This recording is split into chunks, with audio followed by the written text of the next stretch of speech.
Assalamualaikum warahmatullahi wabarakatuh. Perkenalkan, saya Dera Sukmanawati, STRKEP MKEP, dosen program studi profesi bidan, Fakultas Ilmu Kesehatan Universitas Bakti Husada Indonesia. Pada kesempatan ini, saya akan memaparkan pernyataan diri dosen dalam unjuk kerja Tridharma Perguruan Tinggi, khususnya di bidang pengajaran pada mata kuliah yang saya ampu, yaitu mata kuliah Fisiologi Kehamilan, Persalinan, Nifas, dan Bayi Baru Lahir. Mata kuliah ini memiliki bobot SKS, yaitu sebesar 4 SKS, yang merupakan mata kuliah wajib pada semester 2 dengan jumlah pertemuan 16 kali. Adapun CPMK pada mata kuliah ini yaitu 1. Mahasiswa mampu memahami adaptasi anatomi dan fisiologi dalam kehamilan. CMK 2, mahasiswa mampu memahami adaptasi anatomi dan fisiologi dalam kelahiran dan persalinan. Nomor 3, mahasiswa mampu memahami mekanisme persalinan. Nomor 4, mahasiswa mampu memahami fisiologi nifas. Nomor 5, mahasiswa mampu memahami fisiologi bayi baru lahir. Adapun referensi yang digunakan dalam fisiologi kehamilan, persalinan, nifas, dan bayi baru lahir, yaitu berkaitan tentang fisiologi, kemudian dari jurnal nasional dan internasional, kemudian dari e-book, dan beberapa pustaka lainnya sebagai evidence base. Sistem pembelajaran pada mata kuliah ini adalah sinkronus dan asinkronus, di mana peran dan keaktifan mahasiswa di sini berperan penting pada proses pembelajaran, yaitu dengan ceramah, pembelajaran kolaborasi, tanya jawab, small group discussion, dan juga penugasan dilakukan melalui tatap muka, yaitu di ruang kelas, maupun menggunakan tools web conference competence, yaitu Zoom. Juga sedangkan untuk perkuliahan secara asinkronus menggunakan WhatsApp Room dan Google Classroom yang digunakan untuk penugasan mandiri atau kelompok.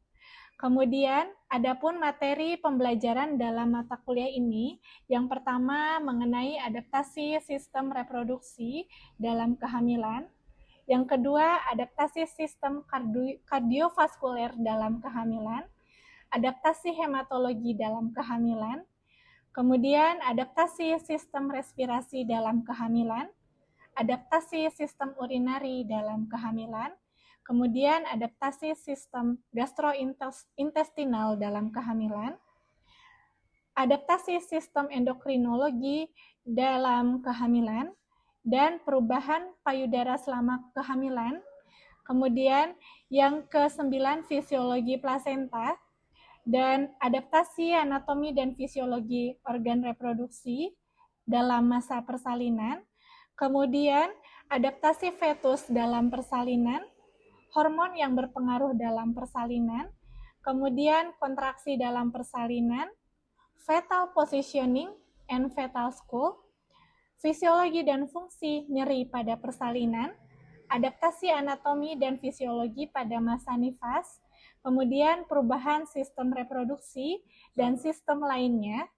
Yang ke-18, anatomi payudara, fisiologi laktasi, kemudian adaptasi intra dan ekstrauterin, masa transisi neonatal, dan yang terakhir adalah adaptasi fisiologi pada bayi baru lahir.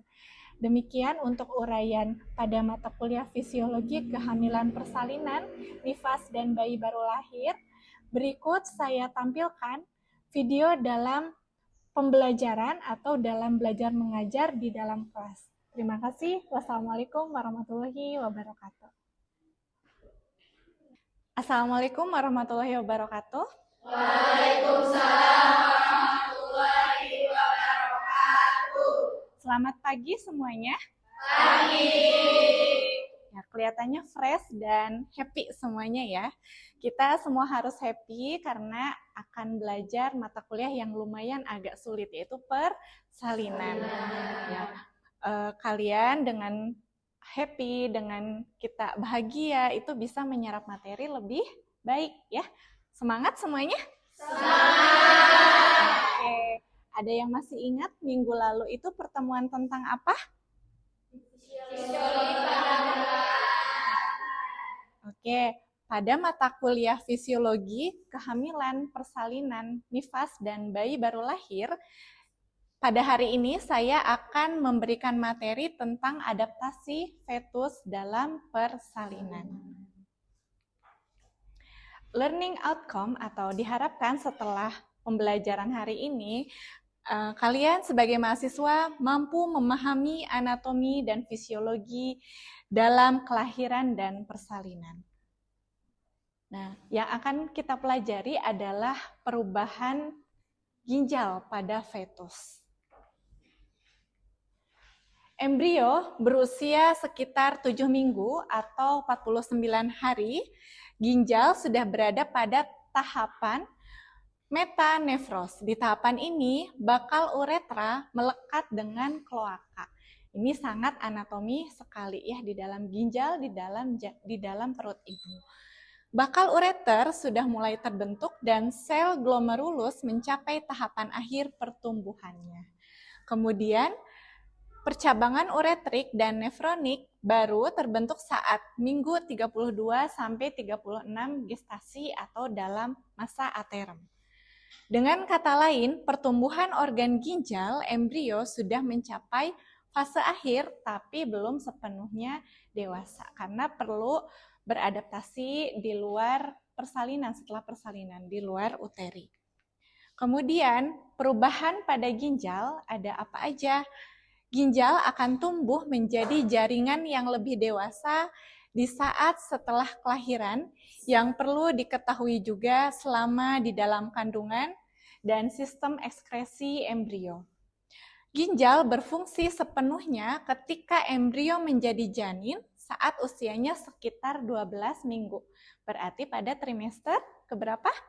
12 minggu pertama atau di awal kehamilan. Oke, di sini ada penampakan bayi ya. Ada yang dinamakan dengan ikterus neonatorum atau keadaan klinis pada bayi yang ditandai dengan pewarnaan ikterus pada kulit dan sklera. Kelihatannya seperti apa ketika kita melakukan pemeriksaan fisik? Berwarna kuning. Nah, warna kuning ini akibat dari akumulasi bilirubin yang terkonjugasi yang terlalu berlebihan. Ikterus secara klinis mulai tampak pada bayi baru lahir bila kadar bilirubin di dalam darah 5-7 mikro per desiliter. Jadi ada derajatnya untuk ikterus ini.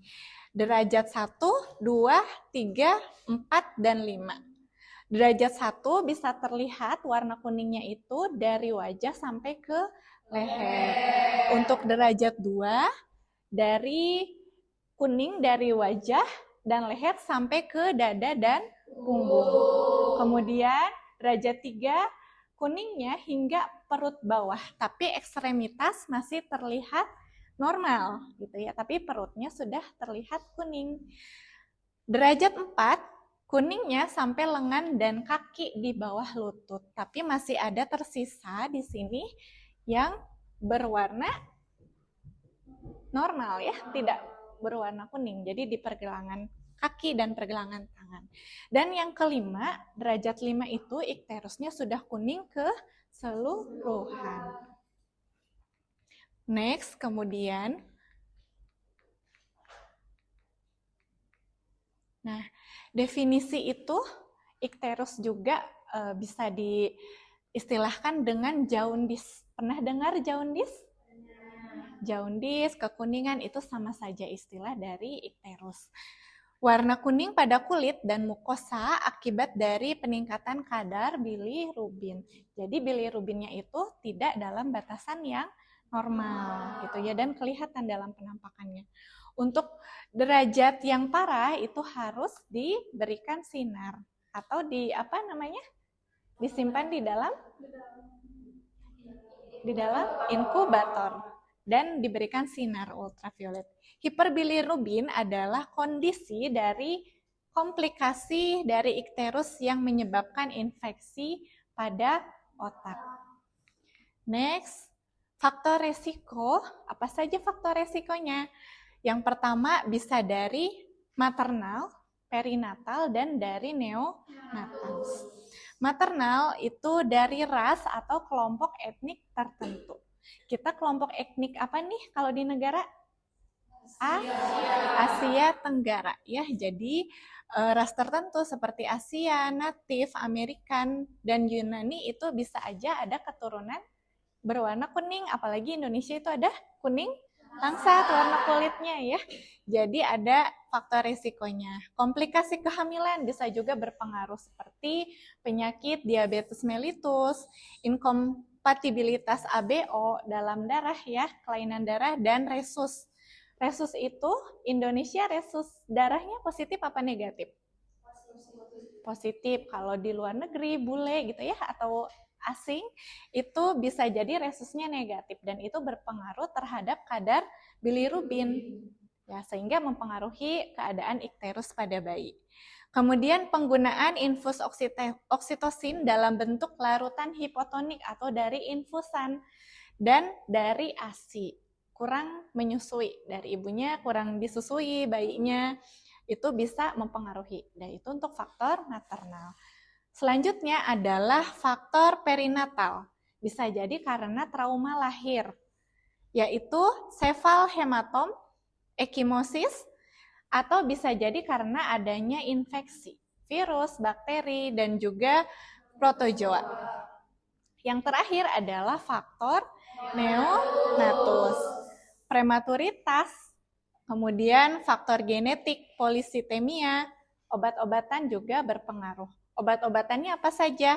Ada streptomisin, chloramphenicol, benzil, alkohol, sulfixazole, dan rendahnya asupan ASI. Jadi penting ya ASI ini perannya dalam meningkatkan kadar bilirubin pada bayi. Oke, next. Oke, sekarang kita akan melihat bagaimana mekanisme persalinan. Oke.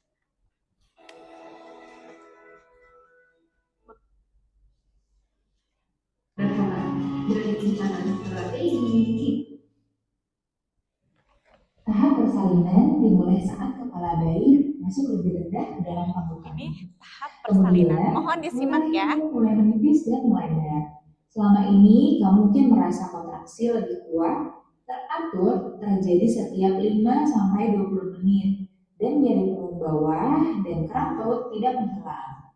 Mungkin juga akan ada lendir merah atau kecoklatan, kemudian air ketuban pecah atau mengalir secara terus-menerus. Nah, ini ada proses penurunan kepala ke dalam pintu atas. Jika kamu mengalami gejala-gejala ini, hubungi dokter atau bidan untuk mengetahui apakah kamu harus pergi ke tempat bersalin terdekat atau tempat bersalin yang sudah kamu rencanakan. Pada fase persalinan yang biasanya berlangsung dari 20 menit hingga 2 jam, mulut rahimmu sepenuhnya melebar hingga 10 cm dan kepala bayimu bergerak melewati jalan lain. Dokter atau bidan akan menginstruksikan kamu untuk mengedan selama kontraksi dan istirahat di antara jeda kontraksi. Dalam persalinan normal, kepala bayimu akan berputar menghadap ke belakang dan otot rahimmu akan terbagi menjadi 2 bagian. Ini yang dinamakan putaran pasif. Bayi semakin ke bawah dan bagian pasif akan membuat agak elastis supaya bayimu bisa berputar. Ini yang dinamakan kepala sudah crowning. Bagian atas kepala bayi muncul, Crowning fetal karena bagian atas jalan lahir yang sempit dan tidak elastis akan dibantu dengan menggunting untuk memperbesar lubang vagina, dan kemudian dokter atau bidan akan memberikan instruksi tentang cara mengedan agar bayi keluar. Saat kepala bayimu melewati jalan lahir, biasanya akan membuat kepala bayi menjadi memanjang. Hal ini akan kembali seperti semula dalam beberapa hari sesuai dengan bentuk aslinya. Kemudian, setelah kepala bayi keluar dari jalan lahir, bahunya akan berputar menyesuaikan dengan jalan lahir. Setelah bagian terbesar bayi keluar, bayimu akan meluncur keluar. Nah, ini bidan berperan ya dengan stena dan melakukan sanggah susul. Oke. Kemudian, setelah bayi lahir, tarik nafas langsung dipotong. Pada tahap ketiga persalinan, tetap terjadi kontraksi. Namun lebih ringan, sekitar 5 hingga 30 menit. Oke. Ya, untuk tadi materi-materi yang tadi, apakah ada yang mau ditanyakan sebelum kita lanjutkan? Silakan. Jika ada yang mau bertanya, boleh menyebutkan nama dan NPM. Ya, silakan.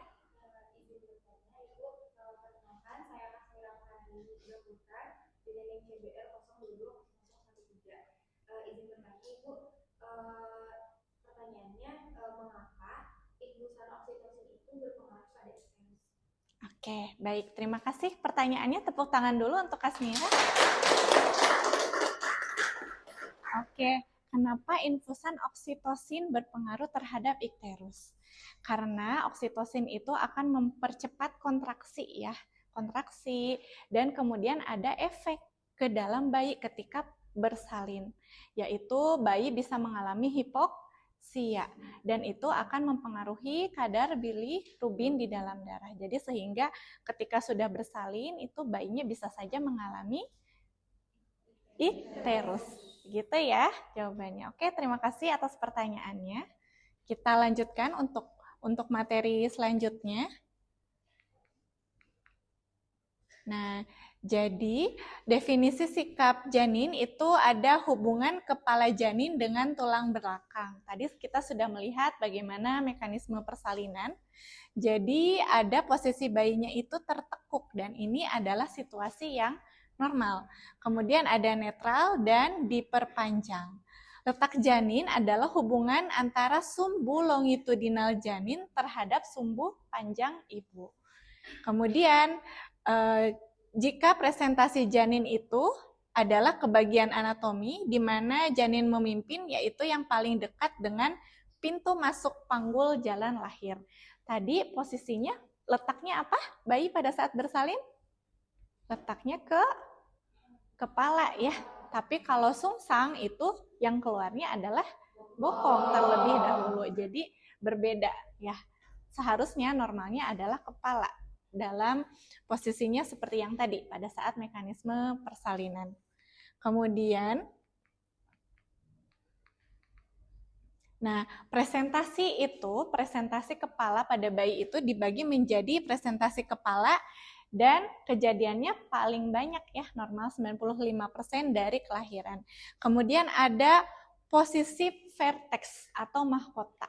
Jadi yang keluarnya itu bukan belakang kepala, tapi puncak kepala. Jadi posisinya vertex. Yaitu paling umum dan terkait dengan komplikasi paling sedikit. Nah, itu juga akan agak sedikit menghambat pada masa persalinan. Kemudian yang ketiga ada posisi sinciput atau dahi. Jadi dahinya menengadah gitu ya. Jadi dahi dulu, alis dan wajah yang keluar dari pintu atas panggul. Kemudian presentasinya yang selanjutnya adalah presentasi bokong atau terbalik, berlawanan dengan posisi kepala. Dan ini 4% dari seluruh angka kelahiran. Kemudian presentasi bahu 0,5% dan presentasi miring atau lintang. Kemudian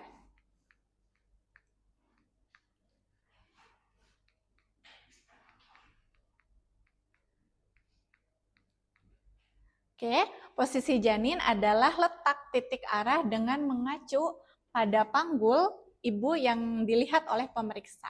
Posisi mungkin kanan atau kiri serta bisa aja anterior atau posterior. Gimana cara kita mengeceknya? Yaitu dengan melakukan pemeriksaan dalam atau vaginal touching. Ya, jadi kita lihat apakah ada kepala ya posisinya, puncak kepala, mahkota atau bahkan bokong gitu ya dengan pemeriksaan dalam. Janin memasuki panggul pada bidang oksipotransversal bagian kiri atau kanan, turun dan fleksi, kemudian berputar 90 derajat ke oksipito anterior yang paling sering. Kemudian malpresentasi. Posisi bayi dikatakan malpresentasi jika setiap presentasi selain presentasi perteks dengan bagian atas kepala terlebih dahulu. Dengan kata lain, ini adalah keadaan di mana janin di dalam rahim berada dalam posisi apapun yang posisinya kepala tidak di bawah. Ya, kalau bokong mungkin bisa kita tolong sebagai bidan, tapi kalau melintang itu harus dirujuk kalau di PMB, tapi kalau kita di rumah sakit harus langsung di sesar. Kemudian selanjutnya, nah apa sih faktor predisposisi atau faktor pemungkin adanya malpresentasi pada bayi ya, pada bayi? Yang pertama adalah prematur atau bayinya kecil, kurang bulan gitu ya. Kehamilan ganda atau gemeli, kembar. Kelainan rahim misalnya fibroid. Kemudian kelainan uterus, uterusnya itu bersepta parsial. Dan selanjutnya janin yang tidak normal, mungkin ada kepalanya besar, ada kelainan di dalam janinnya sehingga sulit untuk melahirkan dalam posisi normal. Kemudian ada plasenta previa. Itu yang menyebabkan faktor predisposisi malpresentasi. Kemudian selanjutnya oligohydramnion atau amnion yang kurang sedikit, oligohydramnion. Kemudian janin besar. Janin besar juga bisa menjadikan faktor predisposisi malpresentasi. Kepala janin besar, kelainan bawaan, atau ada lilitan tali pusat di sekitar leher. Itu juga bisa, yang tadinya normal kepalanya bisa terbalik menjadi posisi bokong ketika bersalin. Kemudian masalah pada malposisi dan malpresentasi adalah janin berada pada posisi atau presentasi abnormal yang dapat mengakibatkan persalinan lama atau terhambat. Bisa jadi lebih lama jika ada lilitan tali pusat atau masalah-masalah pada persalinan. Kemudian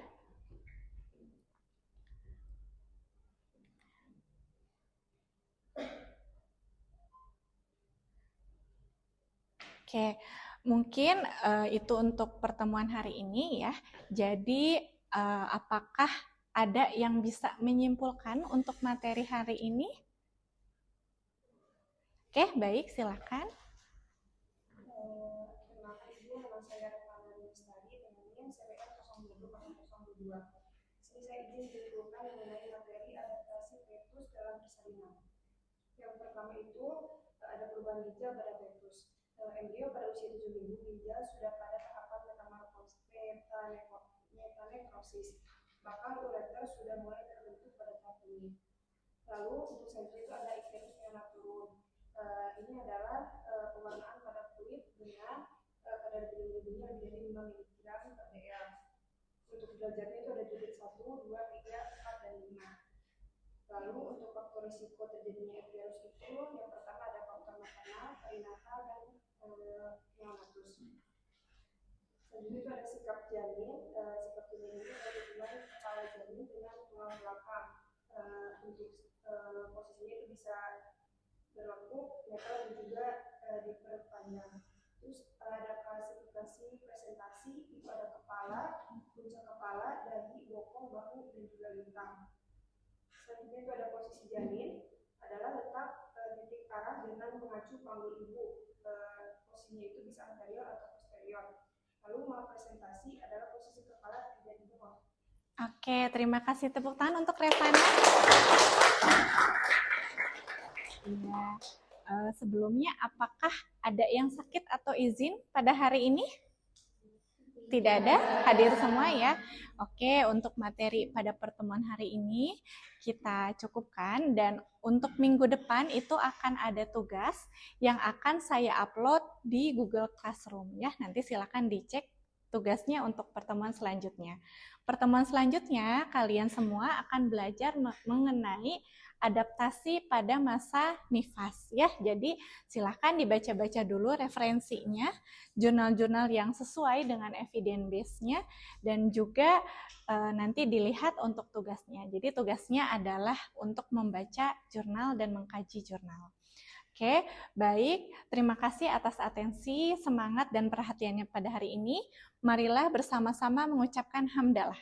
Alhamdulillahirabbil alamin. Terima kasih. Saya akhiri. Wassalamualaikum warahmatullahi wabarakatuh. Waalaikumsalam warahmatullahi wabarakatuh. Terima kasih.